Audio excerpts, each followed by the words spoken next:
One of the worst things that a person could do is self-diagnose or get the wrong diagnosis. Like you might say, I'm too lazy, or a friend says, oh, you're just too lazy. That's not true. People are not naturally lazy people. In fact, it's not that you have low willpower or you're a procrastinator. Let's take a look a little deeper of really why people think that they have low willpower or they're lazy. Number one, they don't see results. Well, anyone that doesn't see results is going to give up. That's a normal thing that occurs. So that's the underlying reason. No results is a symptom of something else. You're not getting results because the problem is a metabolism problem, not a weight problem. So we want to differentiate what the problem is. Because if you think you have a weight problem, and it could be a metabolism problem because the fat-burning hormones are not working because the body type is dominant. Like, let's say, for example, you have an adrenal body type. You will hold weight in the midsection. If it's a liver, you'll hold weight in the midsection too, but it'll be more like a pot belly right through here. If it's an ovarian problem, you'll hold weight in the saddlebags down here.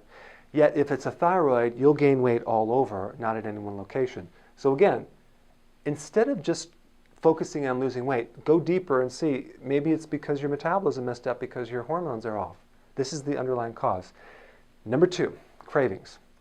It's impossible to do a long-term eating plan, a healthy eating plan, when you're craving anything. So when you're craving, all that means is that your body is not burning fat, it's burning more carbs or sugar. And I recommend that we get to the root of this and reduce the cravings so you can actually tap into fat, because when you're burning fat, you're not craving anything. And that's how you know you're burning fat. Who wants to be running on sugar all the time? And that's what happens is as soon as you eat the sugar, it drops down, you're going to want sugar, and you're in this cycle. So the real problem is not that you're not lazy, you just crave the wrong things because your blood sugars are messed up, because the underlying cause is you don't have enough potassium in your body to regulate the sugars. So that's why I recommend the kale shake or at least 7 cups of vegetables per day, and watch the cravings go down to 0. It takes like 3 days. Try that.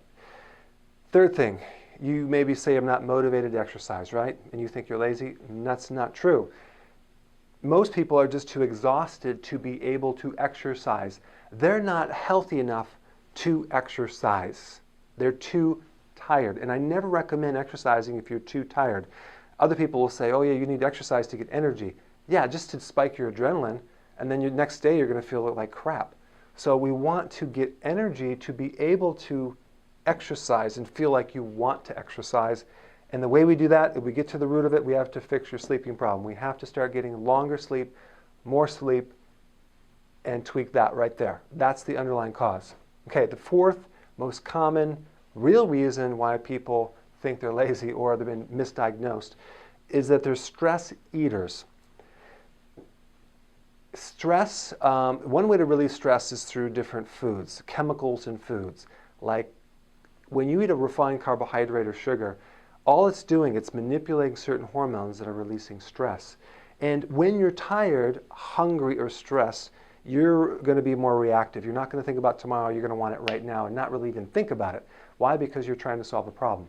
So stress eaters are really burnt out. They usually have adrenal burnout, and that is keeping the tolerance for stress low. And they're constantly looking for ways to reduce stress. So rather than focus on the carbs, go more fatty foods. Like have more eggs, egg yolk, have more cheese, butter, even some bacon. That's not a problem. Those things will not increase the carb, they won't increase fat. That'll actually satisfy you more, and that's a good substitute for the carb. There's also substitute foods that you can consume, like with xylitol or stevia or other alternative sugars. But stress eaters are basically burnt out, and they have to increase their ability or capacity for their adrenals to work so their stress goes down.